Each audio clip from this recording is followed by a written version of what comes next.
Hey everyone, welcome to another video from Melbourne Gardener. Today I am attempting to propagate my amazing Imperial Mandarin tree. It's been fruiting for a good couple of seasons. This season was probably the first season where it had some amazing fruit, although they're still a little small. Hoping that maybe if I increase some fertilizer from my chickens, this will next year will be even bit better. But I thought, given it's such a healthy tree, I wanted to try and propagate it. So what am I using today? And I'm certainly not a Bunnings promoter, but it's the closest and simplest place to get things. First one is just all-purpose potting mix, $4 a bag, nothing special. Just put it in these 3 pots.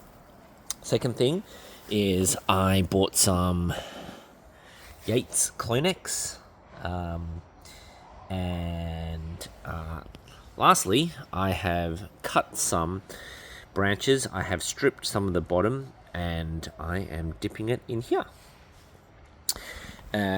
So the idea is you pick some healthy branches, you cut off some of the leaves and foliage and little twigs, and then dip it in hormone and then put it in the pots and then cover it with plastic, like kind of suffocate it. Make sure you wet it obviously and it's all moist, and then let it do its thing.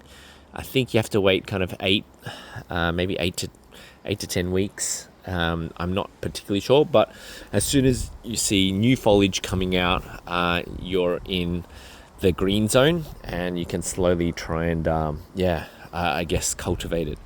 So that's the idea. I am going to try and plant multiple ones. These pots are obviously a little bit big.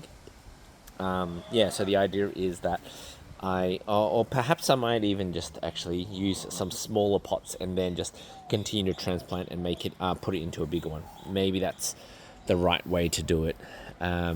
Look, if you guys know how to propagate using cuttings, let me know. This is my first year.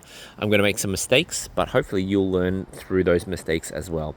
So in my next video, as a follow-up for propagation, hopefully it'll be in about 2 months, and you'll work out, or you'll learn whether it's worked or not. Have a great day. See you in the next video.